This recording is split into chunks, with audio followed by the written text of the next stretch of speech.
नमस्कार दोस्तों, आशीष the education foundation में आपका हार्दिक स्वागत है। मैं हूं आपका दोस्त राम बाबू पूरी। आज हम आपके लिए लाए हैं आशीष विशेष कार्यक्रम के अंतर्गत ई ग्राम स्वराज पोर्टल एवं एप्लीकेशन। ई ग्राम स्वराज पोर्टल एवं एप्लीकेशन जो कि हमारे माननीय प्रधानमंत्री जी द्वारा 24 अप्रैल 2020 को पंचायती राज दिवस के उपलक्ष्य पर लॉन्च किया गया है। ये जो ई ग्राम स्वराज पोर्टल व एप्लीकेशन है, ये आपके लिए बहुत ही लाभकारी सिद्ध हो सकता है। इसलिए इस वीडियो को पूरा आप देखें, क्योंकि आप पूरा देखेंगे तो आज इस वीडियो में मैंने वो सब कुछ बता दिया है जो आप जानना चाहते हैं। ई ग्राम स्वराज पोर्टल का पूरा नाम है simplified work based accounting application for Panchayati Raj. क्योंकि भारत गांवों में बसता है, ग्रामीण परिवेश ज्यादा है भारत में, तो ई ग्राम स्वराज पोर्टल के द्वारा भारत सरकार गांवों से जुड़ गई है, पंचायतों से जुड़ गई है। तो अब किसी भी प्रकार की कोई भी समस्या अगर है किसी को, तो इसके माध्यम से उस समस्या का समाधान किया जा सकता है। तो आइए हम शुरुआत करते हैं। शुरुआत करने पर से पहले मैं आपको कहना चाहता हूं कि वीडियो को पूरा देखें और अपने साथ में दोस्तों के साथ शेयर करें और वीडियो को सब्सक्राइब करना ना भूलें। तो आइए हम शुरुआत करते हैं। सबसे पहले बात करते हैं ई ग्राम स्वराज पोर्टल व ऐप क्या है। प्रधानमंत्री श्री नरेंद्र मोदी जी ने 24 अप्रैल 2020 को पंचायती राज दिवस के अवसर पर ई ग्राम स्वराज पोर्टल और ई ग्राम स्वराज ऐप को लॉन्च किया है। ई ग्राम स्वराज को पंचायती राज मंत्रालय मिनिस्ट्री ऑफ पंचायती राज के ई पंचायत मिशन मोड प्रोजेक्ट अर्थात एमएमपी के तहत पंचायत एंटरप्राइज सूट पीईएस के एक भाग के रूप में विकसित किया गया है। ई ग्राम स्वराज का जो मुख्य उद्देश्य है वह है देश भर के पंचायती राज संस्थाओं अर्थात पंचायती राज इंस्टीट्यूशंस पीआरआईएस में ई गवर्नेंस को बेहतर बनाना है और पारदर्शिता और मजबूती प्रदान करना है, जिसमें विकेंद्रीकृत योजना, प्रगति रिपोर्टिंग और कार्य आधारित लेखांकन भी शामिल है।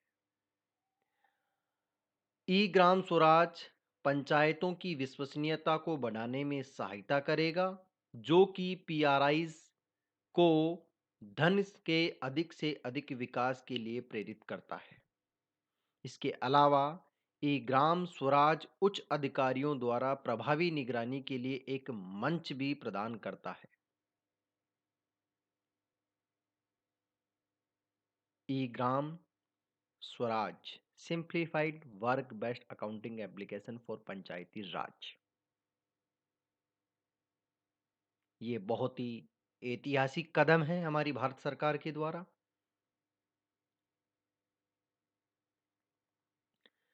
अब बात करते हैं इसके उद्देश्यों की।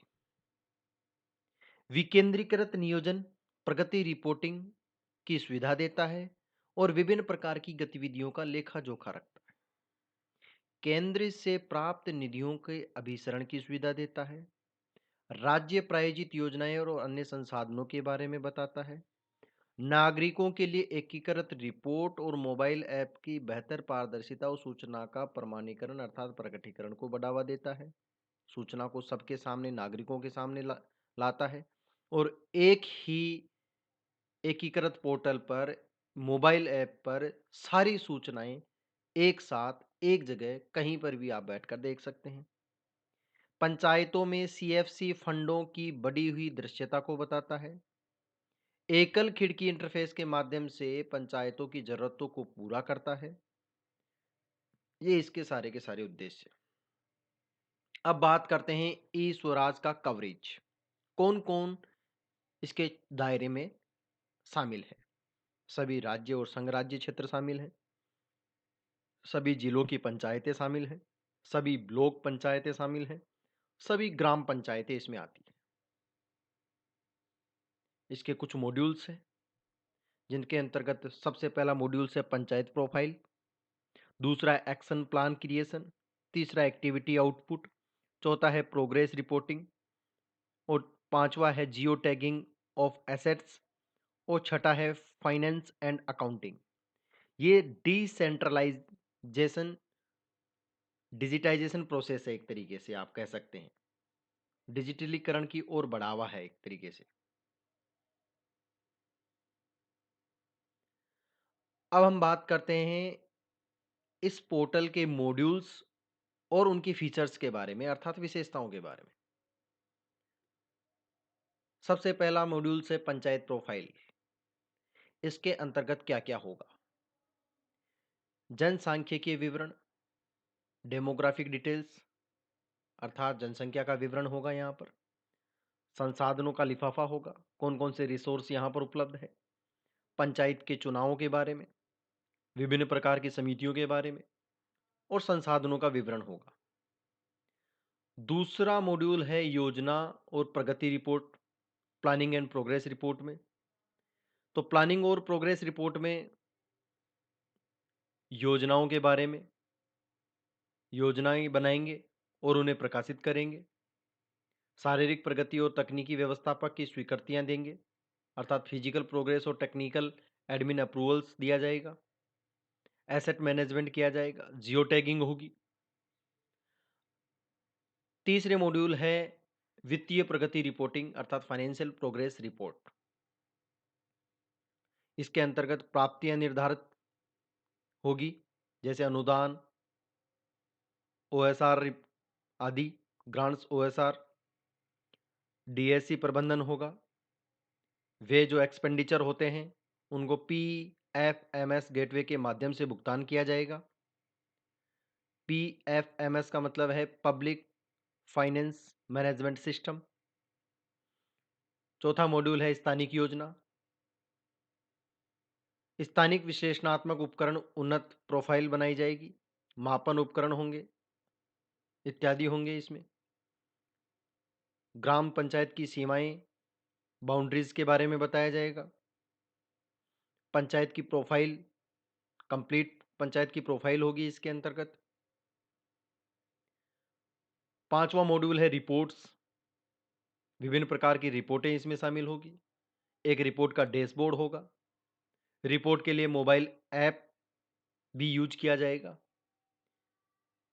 इन मॉड्यूल्स का उपयोगकर्ता कौन कौन होंगे, यूजर्स कौन कौन होंगे? राज्य के उपयोगकर्ता होंगे, स्टेट यूजर होंगे, ग्राम पंचायत उपयोगकर्ता होंगे और नागरिक होंगे।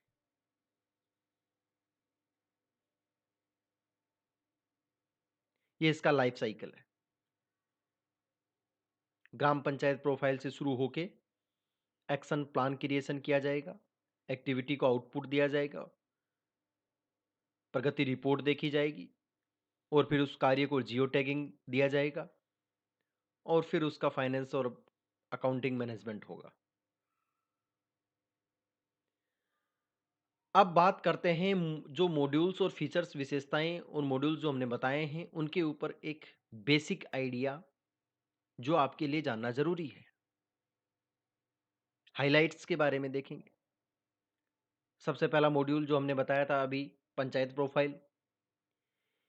ये पंचायत प्रोफाइल क्या क्या रखेगा? चुनावों का विवरण, निर्वाचित सदस्यों, समिति आदि के साथ पंचायत प्रोफाइल का रखरखाव करेगा। अर्थात प्रत्येक स्थानीय सरकार को एक समग्र प्रोफाइल बनाए रखने की सुविधा देता है, जिसके अंतर्गत सरपंच, सचिव के विवरण आदि के साथ स्थानीय सरकार के बारे में संक्षिप्त विवरण भी शामिल है। चुनाव और निर्वाचित प्रतिनिधियों के विवरण को बनाए रखने में भी सुविधा प्रदान करता है। विभिन्न समितियों और समिति के सदस्यों को बनाए रखने में भी सुविधा प्रदान करता है। अब बात करते हैं दूसरे मॉड्यूल योजना के बारे में, अर्थात प्लानिंग के बारे में। इसके अंतर्गत गतिविधियों और कार्य योजना के निर्माण की सुविधा प्रदान की जाती है। इसके अंतर्गत सबसे पहला है विश लिस्ट। विश लिस्ट के अंतर्गत ग्राम सभा में रखी गई इच्छाओं, सुझावों और संकल्पों को कैप्चर किया जाता है, अर्थात उनको कब्जा किया जाता है। दूसरा है स्वयं की गतिविधियां। स्वयं की गतिविधियां, सेल्फ एक्टिविटी, स्वयं की गतिविधियों को बनाए रखने के लिए नियोजन इकाइयों को सक्षम बनाता है। गतिविधियों को सेल्फ में उन गतिविधियों की सूची शामिल होती है गतिविधियों की सेल्फ में उन गतिविधियों की सूची शामिल होती है जिन्हें योजना इकाई एक वर्ष एक योजना वर्ष में लेने का प्रस्ताव करती है। संसाधन लिफाफा,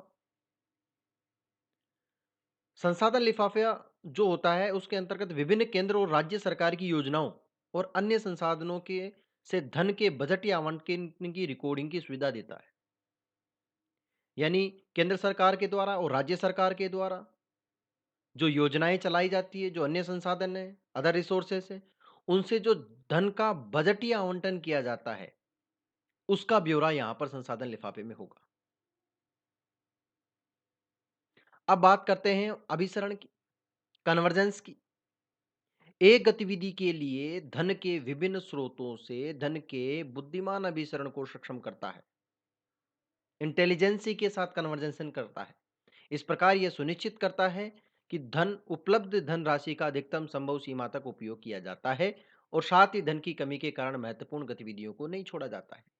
अर्थात अभिसरण का मतलब है कि इसके अंतर्गत जो भी केंद्र सरकार के द्वारा, राज्य सरकार के द्वारा जो धन बजटीय आवंटन किया जाएगा, उस धनराशि का अधिकतम उपयोग किया जा रहा है या नहीं किया जा रहा है,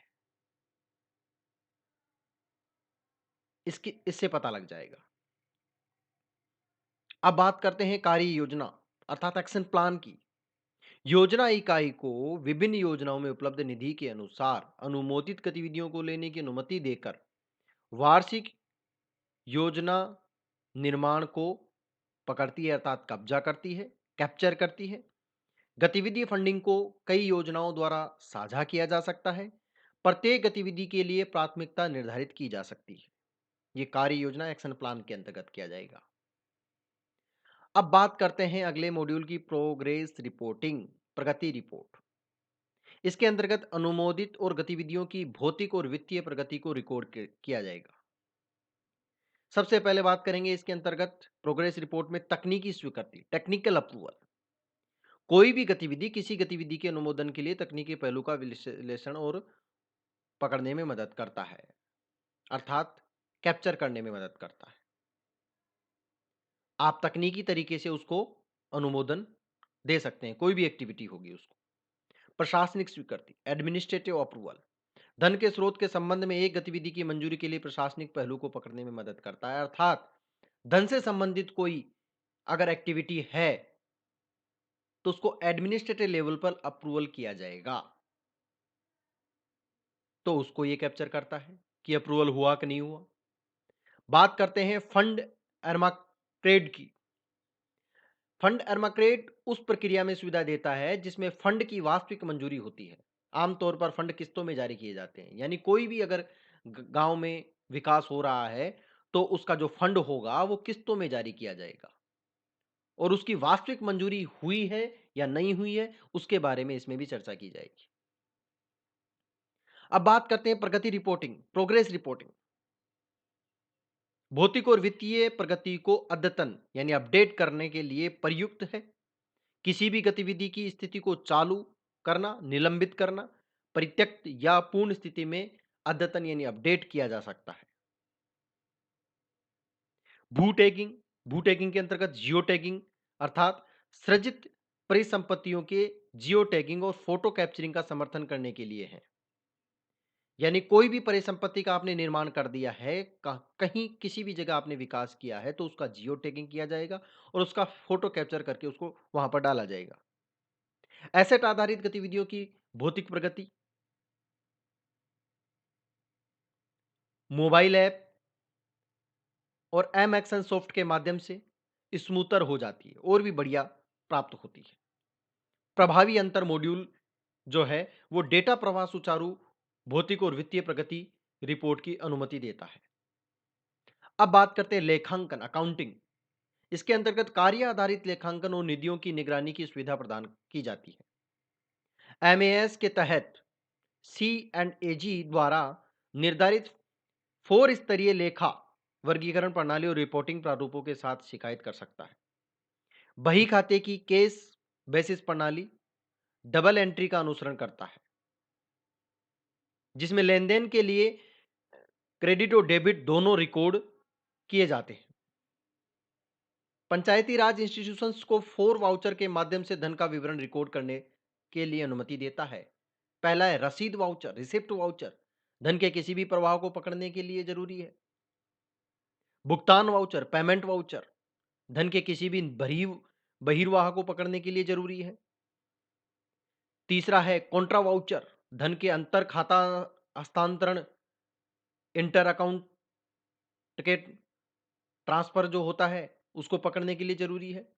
जर्नल वाउचर, किसी भी सुधार के लिए या पुस्तक समायोजन पर अर्थात बही का समायोजन करने के लिए जरूरी है। कार्य का विवरण, कार्य पर किया गया व्यय, किसी कार्य के तहत दिया गया अग्रिम आदि भुगतानों पर भी यह कब्जा करता है। PFMS, public finance management system, ने विभिन्न केंद्रीय और राज्य योजनाओं के तहत पंजीकृत विक्रेताओं को वास्तविक समय में ऑनलाइन भुगतान के लिए सक्षम किया है। खातों की दैनिक, मासिक और वार्षिक बही को बंद करने की सुविधा देता है। साथ ही यह सुनिश्चित करता है कि खातों को अगली अवधि तक बढ़ाने के लिए यह आवश्यक कदम उठाए जाएं। अब बात करते हैं संपत्ति निर्देशिका, एसेट डायरेक्टरी। सभी अचल व चल संपत्तियों को यह संग्रहित करता है। एक नियोजन इकाई द्वारा निर्मित, बनाए, नियंत्रित किए गए एसेट्स की पहचान के लिए एक विशिष्ट एसेट्स आईडी भी बनाता है।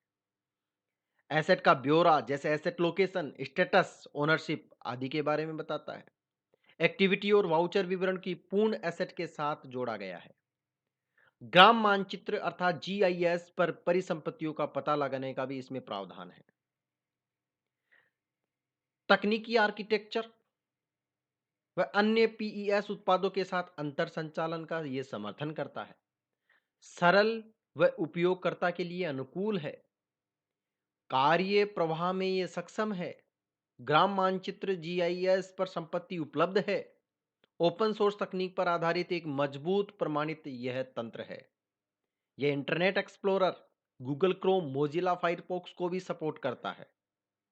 यह वेब आधारित और 24 घंटे उपलब्ध है। अब हम बात करते हैं लक्षित उपयोगकर्ता, टारगेट यूजर्स कौन कौन है। ग्रामीण स्थानीय निकाय, रूरल लोकल बॉडीज, जिसमें ग्राम पंचायत, विलेज पंचायत, ब्लॉक पंचायत, जिला पंचायत, डिस्ट्रिक्ट पंचायत। शहरी स्थानीय निकाय, अर्बन लोकल बॉडीज, जिसमें निगम, कॉरपोरेशन, नगर पालिका, म्युनिसिपैलिटीज, नगर क्षेत्र, टाउन एरिया शामिल है।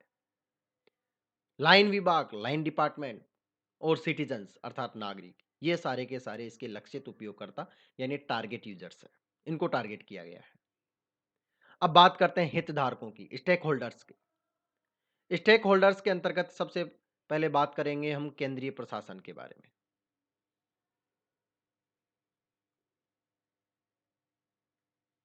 हम बात करते हैं हितधारक अर्थात स्टेक होल्डर्स के बारे में। केंद्रीय प्रशासन, केंद्रीय प्रशासन यानी सेंट्रल एडमिनिस्ट्रेटर केंद्रीय योजनाएं बनाएंगे, उनका खातों का मैपिंग करेंगे, राष्ट्रीयकृत बैंकों के लिए मास्टर प्रविष्टि तैयार करेंगे। राज्य का प्रशासक, स्टेट एडमिन क्या करेगा, राज्य योजनाएं बनाएगा तथा उनके खाते के मैपिंग करेगा और फिर निचले स्तर के डीएससी को मंजूरी देगा। उसके बाद आता है जिला प्रशासन, डिस्ट्रिक्ट एडमिन। यह बैंक शाखाओं, ट्रेजरी आदि के लिए मास्टर प्रविष्टि तैयार करेगा। मास्टर प्रविष्टि का मतलब मास्टर एंट्री, और फिर यह निचले स्तर के डीएससी को मंजूरी देगा। जहां पर ब्लॉक व्यवस्थापक है, ब्लॉक एडमिन है, यह जीपी प्रोफाइल को मॉडरेट करेगा। जीपी का मतलब होता है यहां पर ग्राम पंचायत प्रोफाइल, तथा यह फिर निचले स्तर के डीएससी को मंजूरी देगा। जिसके नीचे ग्राम प्रशासन है, विलेज एडमिन है, यह जीपी डीपी का निर्माण करेगा, यानी ग्राम पंचायत डेवलपमेंट प्लान को क्रिएट करेगा। तथा इसी के साथ ये ग्राम प्रशासन जो होगा वो दिन, माह और वर्ष की पुस्तक का समापन करेगा अर्थात बही का समापन करेगा, दिन के हिसाब से क्लोजिंग डे करेगा, मई माह के हिसाब से क्लोजिंग मंथ करेगा, ईयर के हिसाब से क्लोजिंग मंथ ईयर करेगा। फिर है ग्राम पंचायत निर्माता, ग्राम पंचायत मेकर, यह डीएससी या विक्रेता पंजीकरण, विक्रेता का पंजीकरण करेगा। डिजिटल हस्ताक्षरित भुगतान फाइलें तैयार करेगा, डिजिटली साइन पेमेंट की फाइल जो होगी उनको तैयार करेगा। फिर है ग्राम पंचायत चेकर, यानी उसको चेक करने वाला, वह डीएससी वेंडर का पंजीकरण का सत्यापन करेगा। और फिर डिजिटल जो हस्ताक्षरित भुगतान फाइलें हैं उनका भी सत्यापन करेगा, यानी वेरिफिकेशन करेगा। और अंत में हितधारक है नागरिक अर्थात सिटीजन, जो रिपोर्ट चेक कर सकता है, कंप्लीट बातों की रिपोर्ट देख सकता है। यहां पर चित्र के माध्यम से आपको बताया गया है कि स्टेक होल्डर्स किस प्रकार से होंगे, हितधारक कैसे होंगे। सबसे ऊपर है सेंट्रल एडमिन, उसके नीचे स्टेट एडमिन, फिर है डिस्ट्रिक्ट एडमिन, फिर ब्लॉक एडमिन, फिर विलेज एडमिन, फिर ग्राम पंचायत मेकर, फिर ग्राम पंचायत चेकर और फिर सबसे लास्ट में सिटीजन। ये आप देख सकते हैं। आप ऊपर से नीचे या नीचे से ऊपर जा सकते हैं इसमें। अब हम बात करते हैं पोर्टल का आर्किटेक्चर किस प्रकार का है। तो पोर्टल का आर्किटेक्चर आपको एक चित्र के माध्यम से बताया गया है। पोर्टल के आर्किटेक्चर में सबसे पहला जीपी प्रोफाइल होगा, अर्थात ग्राम पंचायत की प्रोफाइल होगी, बेसिक प्रोफाइल ऑफ पंचायत। दूसरा जो मॉड्यूल है इसके अंतर्गत पंचायत की प्लानिंग अर्थात जीपीडीपी क्रिएशन यहां होगा, अप्रूवल यहीं होगा। जो ग्राम पंचायत का डेवलपमेंट प्लान का क्रिएशन होगा वो यहीं पर होगा और उसको अप्रूवल भी यहीं से दिया जाएगा। और प्रत्येक एक्टिविटी के लिए, प्रत्येक गतिविधि के लिए एक यूनिक आईडी तैयार की जाएगी दूसरे मॉड्यूल में। तीसरा मॉड्यूल है फिजिकल प्रोग्रेस।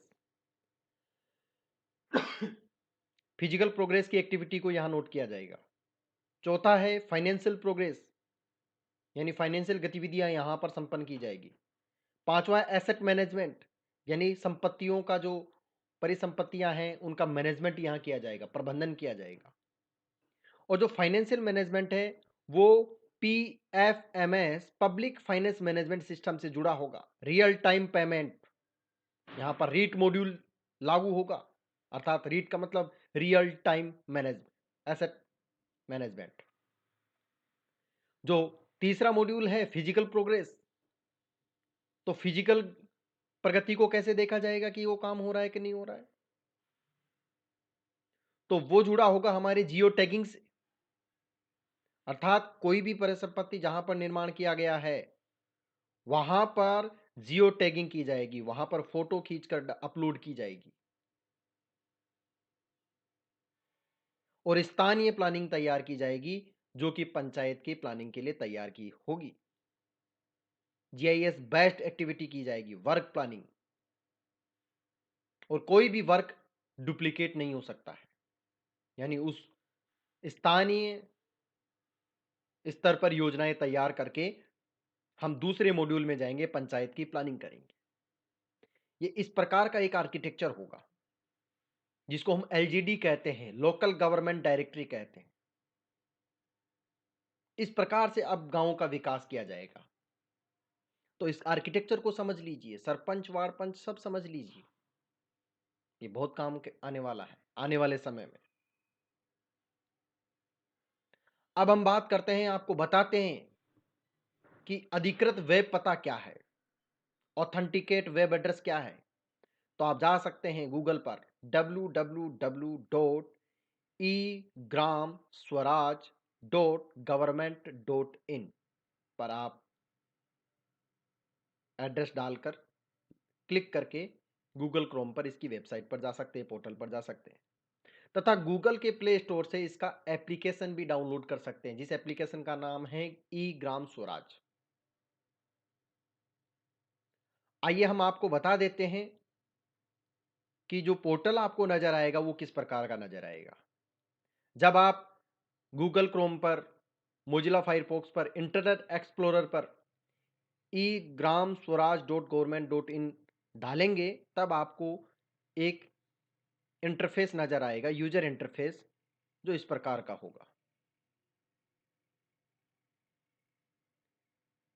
अब बात करते हैं आपको जो गूगल प्ले स्टोर से आप ऐप डाउनलोड करेंगे, उसका इंटरफ़ेस आपको गूगल के प्ले स्टोर पर इस प्रकार का नज़र आएगा।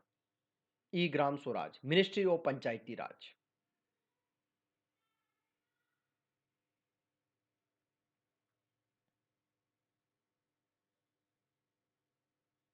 तो यहाँ से जाके आप इंस्टॉल कर सकते हैं। आप इंस्टॉल बटन पे क्लिक करेंगे, तो आपके ये मोबाइल में इंस्टॉल हो जाएगा। E-Gram Swaraj app ministry of Panchayati Raj के द्वारा चलाया गया प्रोग्राम।